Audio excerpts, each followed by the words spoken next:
Oh, hello, this is Tak Chung from Walk with Tak. Welcome to my YouTube channel. If you enjoyed this video, please like, subscribe, and share.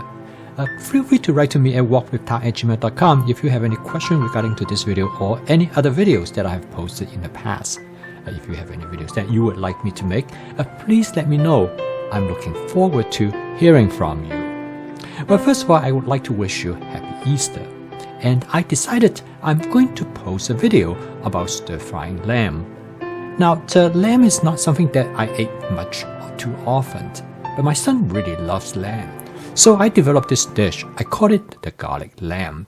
And the basic idea is that I'm going to coat the lamb with garlic before I stir-fry them. And there's some distinct advantage to that.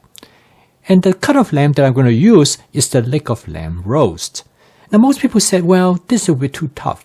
But I'm going to show you that it is not the case at all. This lamb is come from Australia, from a company called Thomas Farm, and it's a really good quality lamb.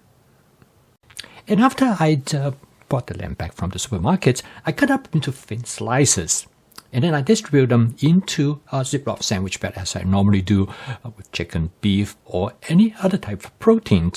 And I set it about somewhere between 6 to 8 ounces size. This is just about the right size from the standpoint of cooking a dish with vegetables.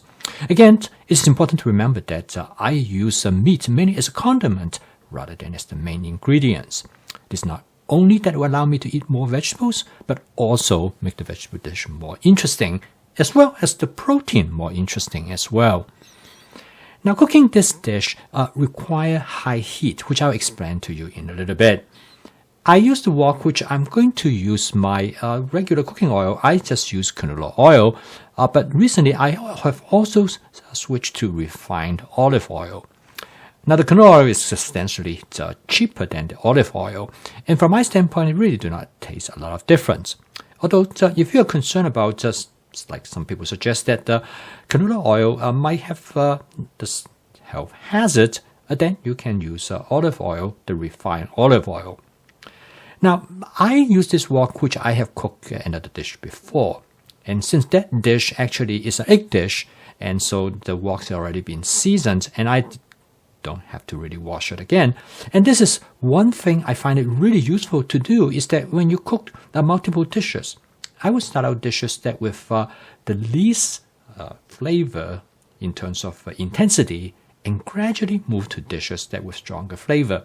And also a dish that have very little sauce, so it will not cause the wok to have to season again. Because anytime if you cook anything with moisture, there's going to be a problem, because when you heat up the wok again, whatever the moisture is in there will get burned. If you have sauces in it, then it will get burned. Now, in this case, as you can see, I have a little bit of burnt material at the bottom of the wok, but that's not too much of a problem.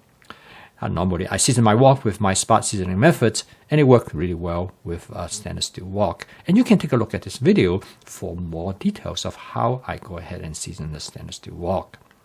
Okay, now comes the lamb. Now, as you notice that the lamb is crusted with both cornstarch and minced garlic.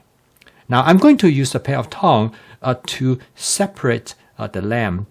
Now, the nice thing about the Cuisinart 14-inch stainless steel wok is it has a large flat surface area. So basically, this step is like pan frying, which I call it shallow frying. Now, this will allow me to char the lamb. Now, the reason I put the cornstarch is that it will absorb moisture. You want the lamb as dry as possible so that it will cause charring. And the garlic will also increase the charring as well. Now, as you notice that the lamb is only about probably 50% cooked. Right at this point, I add some portobello mushroom, and this is followed by some addition of asparagus. Now, I still have the burner turned to the highest setting, which I use a glass top electric burner. If you use a gas, you can leave it at high setting. The important part is that I added the vegetables so I can modulate the temperature of the wok. I noticed that I also add some purple cabbage, which mainly is to enhance the color of the dish. Now, the vegetable plays a very important role to retain the texture, to keep the texture of the lamb as tender and moist as possible. because what happened is that the initial charring occurred when I first put the lamb into the wok. In this case, the temperature is very high. It will cause charring. As you can see that some of the lamb pieces start to char. Now, it depends on how much you want to cook the lamb. In this case, I want to cook the lamb somewhere between medium to medium rare. And this is the reason I add the vegetable very early. If you want to cook it more well done, then you add vegetable a little bit later. And this is followed by some addition of colored bell pepper. Now again, the colored bell pepper really is designed to enhance the appearance of the dish. And of course, it will also give the dish a nice crunch because the colored bell pepper is going to be very lightly cooked. All the vegetables in this dish are very lightly cooked and to retain the best of their natural flavor. And then I add about 1 tablespoon of oyster sauce, just a very small amount, or you can skip that if you would like to. This dish, the strength of the flavor really depends on the ingredients themselves. If you have a good asparagus, and if you have a high quality portobello mushroom, and as well as the colored bell pepper, you are going to have excellent flavor even without any type of sauces. But the amount of oyster sauce really help. So a small amount of oyster sauce, and I also add just a touch amount of water to dilute the oyster sauce a little bit, so there will be a little bit more sauce in coating the food ingredients. As you can see, this dish cooked extremely fast, and the lamb is really tender because the way how I cook it is that to char it in the beginning to seal in the flavor of the protein, and then cook it in a slow heat. What I mean by slow heat is because of the vegetable ingredients that are present, it modulates the temperature of the wok, and consequently the lamb cooked much slower. Right now, if you take a look at the lamb, you will find that it's just about somewhere between medium rare to medium. Now this is how my son likes it, and you might want it to cook a little bit more. If this is cooking for my wife, she probably will want it more medium to medium well.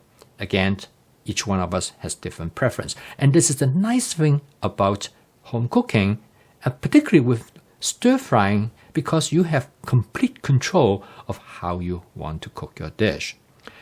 So the last step is to garnish the dish with some scallions. I always have some scallions on hand. I just a lover for scallions.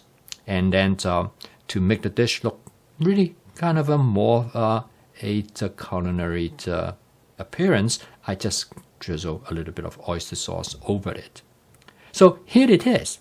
It is the garlic lamb. The lamb has a strong garlic flavor because I coat the lamb with minced garlic, and then I coat it together with cornstarch, and that basically remove any moisture that might associate with the lamb. So when you initially stir fry it, it does a nice job to char the surface of the lamb and as well as charring the garlic. Again, you can experiment the timing that will give you the texture that you want. Okay, I post a video each day. The goal is to help you to make home cooking as part of your daily routine using my fast cooking system. This dish is very fast. When with advanced prepping, I have all the ingredients available ready to be used. So I can put a meal on the table in about 15 to 20 minutes. So if you'd like to learn more about my fast cooking system, please subscribe to this YouTube channel. So keep on cooking, and I will see you tomorrow.